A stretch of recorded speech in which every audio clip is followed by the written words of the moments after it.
Hello student, how are you. कैसे हैं आप लोग। तो आज हम ऑर्गेनिक केमिस्ट्री के अंदर एक इम्पोर्टेंट टॉपिक स्टार्ट करने वाले हैं जिसका नाम है जीओसी।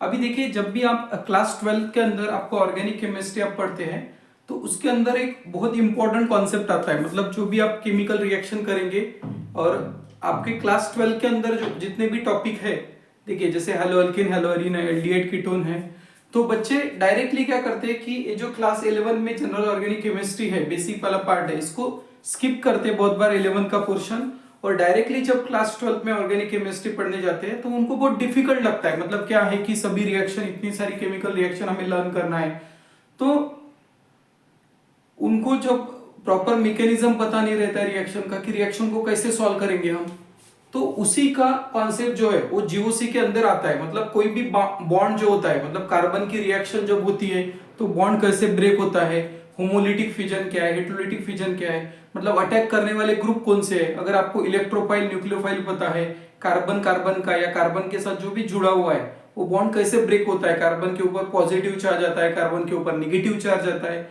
या कार्बन के ऊपर फ्री रेडिकल मतलब एक इलेक्ट्रॉन आता है। तो ऐसा फॉर्मेशन जब आप पढ़ेंगे, मतलब जो एक प्रॉपर बेसिक वे से आप पढ़ेंगे, तो आपको केमिकल रिएक्शन कभी याद नहीं करनी होगी। मतलब आप मैकेनिज्म अगर आपको पता है तो आप क्या करेंगे कि कोई रिएक्शन आपको पर्टिकुलरली लर्न नहीं करनी है, आपको किसी भी रिएक्शन के अंदर देखना है कि, क्योंकि ऑब्वियसली ऑर्गेनिक केमिस्ट्री हम पढ़ रहे हैं, कार्बन की स्टडी होती है, हाइड्रोकार्बन पढ़ते हैं हम ज्यादातर, तो कार्बन के साथ साथ कौन से ग्रुप जुड़े हैं, मतलब जो हमारा एरो पे आपको जो रिएजेंट दिए जाते हैं वो कैसे रिएजेंट है, उसके अंदर पॉजिटिव पार्ट क्या है, निगेटिव पार्ट क्या है, उसको अगर आप एक बार आइडेंटिफाई कर लेते हैं तो आपके लिए कोई रिएक्शन को करना ज्यादा डिफिकल्ट नहीं होगा, बहुत आसानी से आप सॉल्व कर सकते हैं। लेकिन बच्चों को डिफिकल्टी वहीं पे आती है ऑर्गेनिक केमिस्ट्री के अंदर कि बॉन्ड कैसे ब्रेक करना है, मतलब क्या इलेक्ट्रोफाइल है, वो सब लर्न कर दे जाते हैं कि ये नेमिंग रिएक्शन है, इसके अंदर जैसे वुड्स रिएक्शन है तो उसके अंदर सोडियम मेटल होता है, या फिर ग्रिग्नार्ड रिएजेंट है तो RMGX होता है। ऐसे बहुत सारी जो नेमिंग रिएक्शन है उसको वो लर्न कर लेते हैं, इसके अंदर ये रिएजेंट है, उसके अंदर वो रिएजेंट है, और जब एग्जाम में क्वेश्चन सॉल्व करने को आता है तो उनको कंफ्यूजन हो जाता है कि कैसे सॉल्व करें हम।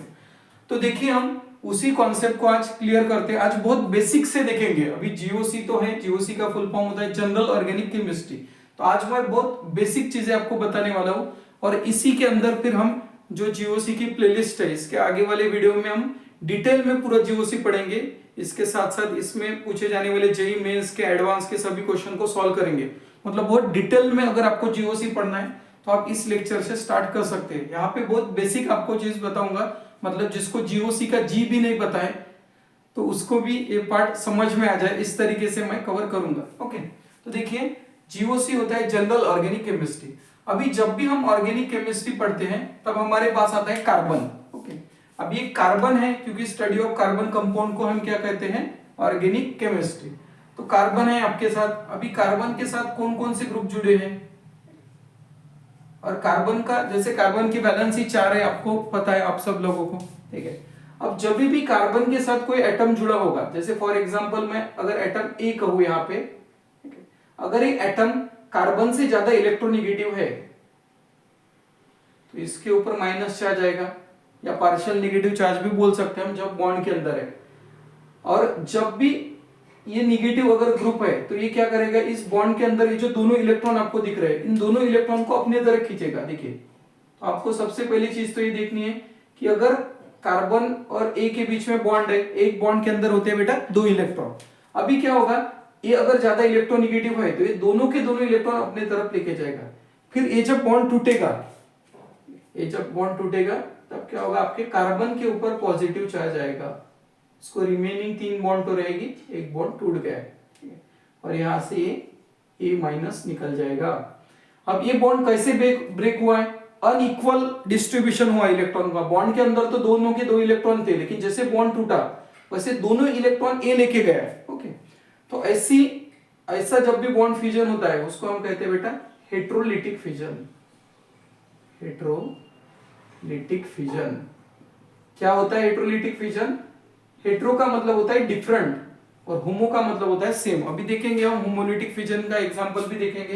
हेटेरोलिटिक फ्यूजन के अंदर अनइक्वल शेयरिंग होती है इलेक्ट्रॉन की, मतलब एक ही एटम दोनों इलेक्ट्रॉन लेके गए तो कार्बन के ऊपर पॉजिटिव चार्ज है, और जब भी कार्बन के ऊपर पॉजिटिव चार्ज आता है उसे कहते हैं हम कार्बोकैटायन।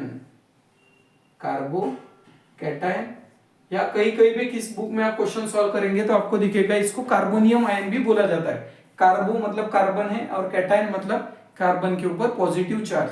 जब भी कार्बन के ऊपर पॉजिटिव चार्ज आए इसका मतलब कार्बन क्या है, इलेक्ट्रॉन डिफिशिएंट स्पीसीज है, क्योंकि दोनों इलेक्ट्रॉन ए लेके गए। और जो भी इलेक्ट्रॉन डिफिशिएंट स्पीसीज है, ठीक है, उसके ऊपर कौन अटैक करेगा, जो इलेक्ट्रॉन रिच स्पीसीज है।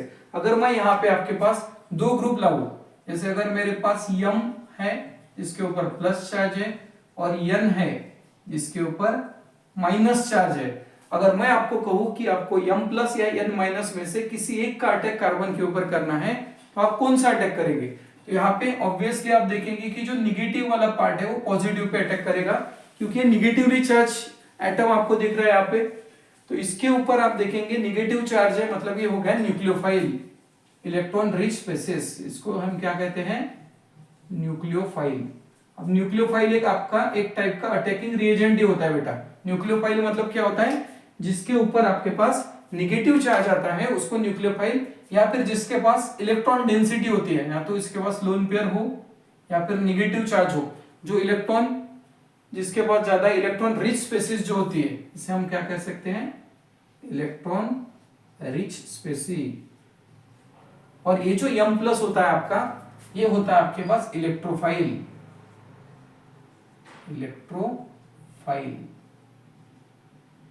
इसको हम E प्लस से भी डिनोट कर सकते हैं। जैसे न्यूक्लियोफाइल को हम डिनोट करेंगे Nu माइनस और इलेक्ट्रोफाइल को डिनोट करेंगे हम E प्लस।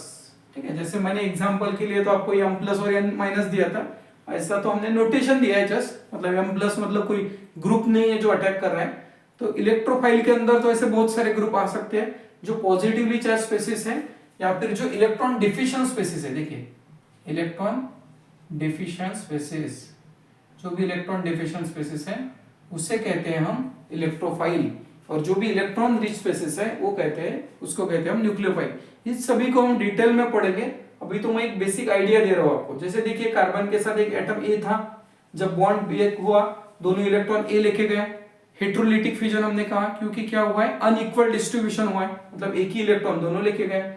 जब भी कार्बन के ऊपर पॉजिटिव चार्ज आया उसे कहते हैं हम कार्बोकैटायन, और कार्बोकैटायन पे अटैक करने वाला ग्रुप जो होगा यहाँ से न्यूक्लियोफाइल। दो टाइप के अटैकिंग रिएजेंट है, इलेक्ट्रोफाइल और न्यूक्लियोफाइल। अब दूसरी केस भी आपको समझा देता हूं, अगर कार्बन के साथ ऐसा बी एक ग्रुप जुड़ा है जो कार्बन से क्या है, कम इलेक्ट्रोनेगेटिव है, मतलब इस केस में अगर आप देखें तो कार्बन ज्यादा इलेक्ट्रोनेगेटिव है, और कार्बन जब भी ज्यादा इलेक्ट्रोनेगेटिव होगा बेटा तब ये दोनों जो इलेक्ट्रॉन है एक बॉन्ड के अंदर एक कार्बन के पास आ जाएंगे, और जब भी कार्बन के पास इलेक्ट्रॉन आएंगे मतलब निगेटिव चार्ज आएगा, ठीक है, तो उसको हम क्या कहेंगे, ये बी प्लस आपका यहाँ पे निकल गया क्योंकि दोनों इलेक्ट्रॉन कार्बन ने रिसीव किए। तो जब भी कार्बन पे निगेटिव चार्ज आता है उसे कहा जाता है कार्ब एनायन। पॉजिटिव चार्ज आए तो हमने क्या बोला, कार्बोकैटायन, और निगेटिव चार्ज आता है तो क्या बोलेंगे बेटा, कार्ब एनायन। ओके, तो यहाँ पे देखिए कार्ब एनायन, कार्ब एनायन मतलब कार्बन के पास खुद अभी इलेक्ट्रॉन है, तो अभी यहाँ पे कौन अप्रोच करेगा, जैसे मैंने ऊपर आपको बताया था इलेक्ट्रोफाइल। यहाँ पे जो ग्रुप कार्बन पे अटैक कर सकता है वो इलेक्ट्रोफाइल करेगा, क्योंकि इलेक्ट्रॉन डिफिशिएंट है, और कार्बन अभी यहाँ पे इस केस में कार्बोनियन के केस में इलेक्ट्रॉन रिच है। अभी यहाँ पे अगर मैं न्यूक्लियोफाइल का अटैक करूं तो निगेटिव चार्ज में रिपल्शन होगा। ओके, तो इलेक्ट्रोफाइल ऐसी स्पीसीज होती है जो इलेक्ट्रॉन डिफिशिएंट है, उनको जहां कहीं भी खाना दिख गया, जैसे यहाँ पे कार्बन के पास दिख रहे कि कार्बन के पास बहुत सारी रोटी है, वो इलेक्ट्रोफाइल मतलब जो इलेक्ट्रॉन डिफिशिएंट है, जिसको इलेक्ट्रॉन की कमी है, इलेक्ट्रॉन की भूख है, जैसे उसको रोटियां दिख गई तो वैसे वो टूट पड़ेगा रोटियों के ऊपर, मतलब ये अभी कहाँ पे आ रहा है, आपके कार्बन के पास आ रहा है। ठीक है, और न्यूक्लियोफाइल का आता है तो ये तो खुद इलेक्ट्रॉन रिच है, तो इसको एक कार्बन भिखारी, कार्बन गरीब आदमी दिख गया जिस कार्बन के ऊपर पॉजिटिव चार्ज है, मतलब वो इलेक्ट्रॉन डिफिशिएंट, इलेक्ट्रॉन की कमी है, मतलब यहाँ पे कार्बन गरीब है, तो ये रास्ते से जा रहा था न्यूक्लियोफाइल, इसको क्या हुआ, एक गरीब आदमी दिख गया कार्बन, तो उसको दया आ गई, तो उसने थोड़े से इलेक्ट्रॉन इसको दे दिए। इस तरीके से कार्बन के ऊपर पॉजिटिव चार्ज आया। देखिए ये वाले फिजन को भी हमने हेट्रोलिटिक फिजन ही कहा, क्यों, क्योंकि देखिए यहाँ पे दो इलेक्ट्रॉन ए लेके गया था, यहाँ पे दो इलेक्ट्रॉन कार्बन लेके गया, तो इक्वली डिस्ट्रीब्यूट नहीं हुआ है, इसलिए दोनों जो स्टेप हमने की है, ये फर्स्ट और ये सेकंड, तो दोनों केस में आप देख पा रहे हैं कि यहाँ पे क्या हुआ है, हेट्रोलिटिक फिजन। अभी होमोलिटिक फिजन का भी एग्जांपल आपको बताता हूं बेटा। देखिए, अगर कार्बन के साथ हाइड्रोजन जुड़े हुए हैं या फिर कार्बन कार्बन भी जुड़ा हुआ है, वो भी एग्जांपल हम ले सकते थे, लेकिन अभी जनरली आपके पास हाइड्रोकार्बन में मीथेन, इथेन, प्रोपेन ज्यादा आते हैं, तो ये भी एग्जांपल देख लेंगे। अभी देखिए, कार्बन और हाइड्रोजन के बीच में होता है कोवेलेंट बॉन्ड। कोवेलेंट बॉन्ड का मतलब होता है इक्वल शेयरिंग ऑफ इलेक्ट्रॉन। क्या होता है बेटा? Equal sharing of electron. Equal sharing of electron से जो बॉन्ड बनता है उसको कहा जाता है कोवेलेंट बॉन्ड। तो यहाँ पे जब भी बॉन्ड टूटेगा, तो क्योंकि बहुत ज्यादा इलेक्ट्रोनिगेटिविटी का डिफरेंस नहीं है कार्बन हाइड्रोजन में, तो यहाँ पे जब भी बॉन्ड टूटेगा तब दोनों इलेक्ट्रॉन इक्वली डिस्ट्रीब्यूट होंगे। अभी यहाँ पे आप देख पा रहे हैं, यहाँ पे H C H, ये H है और इसके बाद ये H है। देखिए, अब बॉन्ड ऐसे टूटा कि दोनों के पास एक एक इलेक्ट्रॉन आ गए। ठीक है, कार्बन के पास एक डॉट आ गया आपके पास और हाइड्रोजन के ऊपर भी डॉट आ गया। तो जब भी कार्बन के ऊपर डॉट आएगा, इसको कहते हैं हम फ्री रेडिकल। इसका नाम क्या होगा? Free radical. Carbon free radical कह सकते हैं हम, मिथाइल रेडिकल भी कह सकते हैं। अगर मिथाइल ग्रुप है, इथाइल है तो इथाइल रेडिकल, और ये हाइड्रोजन वाला रेडिकल। अभी इसके साथ कौन रिएक्शन करेगा? आप बोलेंगे कि सर इलेक्ट्रोफाइल, न्यूक्लियोफाइल तो हमने ठीक है कार्बोकेटायन, कार्बोएनायन के साथ रिस्पेक्टिवली इसको यूज कर लिया। अभी ये फ्री रेडिकल के साथ कौन रिएक्ट करेगा? तो देखिए, फ्री रेडिकल कैसे बनते हैं। सबसे पहले तो अगर मैं आपको एग्जांपल दूं फ्री रेडिकल के लिए, आपके पास है समझो क्लोरीन और क्लोरीन, Cl और Cl है, और इसकी रिएक्शन अगर लाइट के प्रेजेंस में होती है, ठीक है, जिसको हम फोटोलिसिस बोलते हैं, हाई वोल्ट लाइट यूज करते हैं, तो लाइट के प्रेजेंस में क्या होता है, ये हाइड्रोजन का जो बॉन्ड ब्रेक होगा वो होमोलिटिक फ्रीजन होगा। मतलब यहाँ पे जो आपका बनेगा वो बनेगा क्लोरीन फ्री रेडिकल। तो यहाँ पे जो दोनों रेडिकल बने बेटा आपके कैसे बने? Chlorine free radical.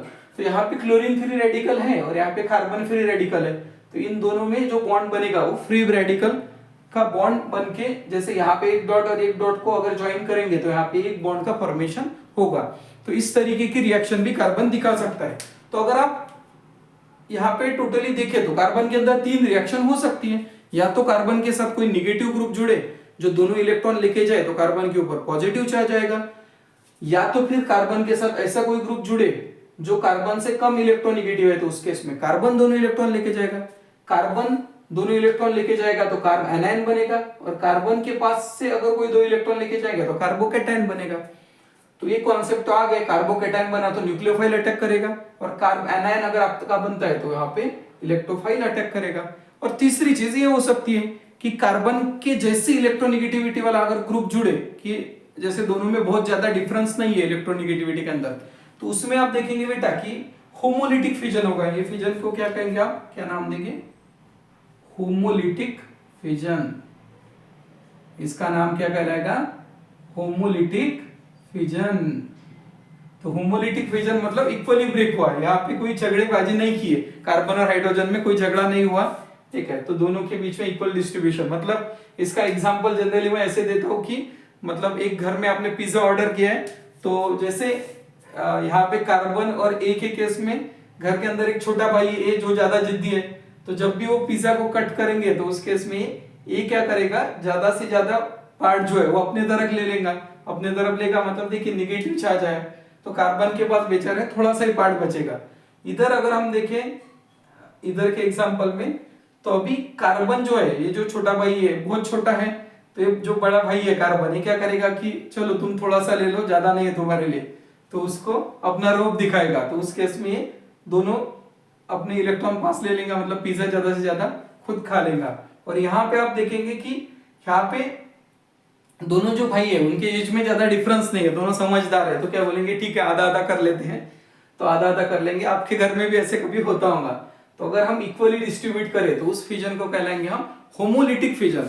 अभी ये तो एक पार्ट हो गया कि कार्बन के अंदर बॉन्ड कैसे ब्रेक होता है, लेकिन इसके साथ साथ अब ये कोई ग्रुप होते हैं, मतलब जीओसी के अंदर कुछ हम इफेक्ट पढ़ते हैं, जैसे इंडक्टिव इफेक्ट हो गया, मेसोमेरिक इफेक्ट हो गया, हाइपर कॉन्जुगेशन। तो इफेक्ट क्या होते हैं, मतलब ऐसे कुछ इफेक्ट होते हैं जो जिसके अंदर इलेक्ट्रॉन डोनेटिंग ग्रुप हो, किसी इफेक्ट के अंदर इलेक्ट्रॉन विड्रॉइंग ग्रुप हो। जैसे अगर कार्बन के ऊपर पॉजिटिव चार्ज है और इसको मैं अगर कोई इलेक्ट्रॉन डोनेटिंग ग्रुप जोड़ता हूं, तो वो क्या करेगा, इलेक्ट्रॉन डोनेटिंग ग्रुप इसको इलेक्ट्रॉन देगा, और इलेक्ट्रॉन देगा तो इसके ऊपर का जो पॉजिटिव चार्ज है वो कम होगा, और किसी भी एटम के ऊपर का अगर चार्ज कम होता है तो वो स्टेबल बनता है। जैसे आपको ग्रुप 18 के अंदर एग्जांपल पता है, पीरियोडिक टेबल जो हमारा ग्रुप 18 है नोबल गैसेस, वो सब सुखी शांत लोग है, साधु संत लोग बोलते हैं।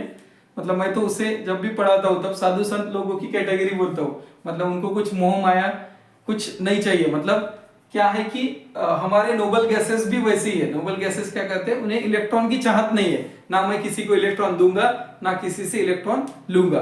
तो सेम चीज अगर हम देखें यहाँ पे, तो आपके पास यहाँ पे इलेक्ट्रॉन डोनेटिंग ग्रुप क्या करेगा, कार्बन के ऊपर पॉजिटिव चार्ज है तो इसके पॉजिटिव चार्ज को कम करेगा। और किसी भी एटम के ऊपर या तो पॉजिटिव चार्ज है या निगेटिव चार्ज है, वो अनस्टेबल ही रहेगा। चार्ज है मतलब एक जगह पे स्टेबल नहीं रहेगा। जिसके पास ज्यादा इलेक्ट्रॉन है वो डोनेट करने की कोशिश करेगा क्योंकि उसको नोबल गैस बनना है। जिसके पास कम है वो एक्सेप्ट करने की कोशिश करेगा। तो यहाँ पे इलेक्ट्रॉन डोनेटिंग ग्रुप होगा तो इसकी इलेक्ट्रॉन डेंसिटी बढ़ाएगा, इसको स्टेबल करेगा। इलेक्ट्रॉन विड्रॉइंग ग्रुप अगर हमने लगाया, क्या होगा, अगर कार्बन के ऊपर मैं कोई इलेक्ट्रॉन विड्रॉइंग ग्रुप लगाता हूं तो वो और इलेक्ट्रॉन खींचेगा। पहले ही कार्बन करीब है और उससे और इलेक्ट्रॉन खींच रहा है। मतलब ये तो केस ऐसे होगी कि भिखारी के कटोरे में से आप पैसे उठा के ला रहे हैं, तो उस केस में क्या होगा, वो आपके पीछे भागेगा। मतलब जनरली वो बहुत ज्यादा अनस्टेबल हो जाएगा, ठीक है। पर इधर तो आप देखेंगे कि कार्बन के ऊपर निगेटिव चार्ज है, यहाँ पे मैं इलेक्ट्रॉन विड्रॉइंग ग्रुप अगर लगाता हूं तो इसके ऊपर का चार्ज वो कम करेगा। डोनेटिंग ग्रुप इसको भी अनस्टेबल करेगा क्योंकि चार्ज बढ़ेगा तो कोई भी कंपाउंड अनस्टेबल होगा। और इसके साथ भी लगने वाले अगर इफेक्ट है तो इसके पास भी एक इलेक्ट्रॉन है, मतलब क्या है, फ्री रेडिकल के पास इलेक्ट्रॉन की कमी तो है, इलेक्ट्रोफाइल जितनी नहीं है लेकिन इलेक्ट्रॉन डिफिशिएंट तो है, इसलिए इलेक्ट्रॉन डोनेटिंग ग्रुप हम यहाँ पे लगा सकते हैं, ठीक है। इलेक्ट्रॉन विड्रॉइंग नहीं लगा सकते। तो हाइपर कॉन्जुगेशन इफेक्ट या फिर इंडक्टिव इफेक्ट जो है, या फिर मेसोमेरिक इफेक्ट है, रेजोनेंस इफेक्ट का टाइप, तो वो पार्ट इसको स्टेबल करेंगे। तो यहां तक हमने बहुत बेसिक चीजें देखी बेटा, और इसके आने वाले पार्ट के अंदर हम इंडक्टिव इफेक्ट क्या होता है, मेसोमेरिक इफेक्ट क्या होता है, इसको पूरी डिटेल के अंदर पढ़ेंगे। तो अभी के लिए यहाँ पे हम इस लेक्चर को स्टॉप करते हैं। Okay, thank you, bye.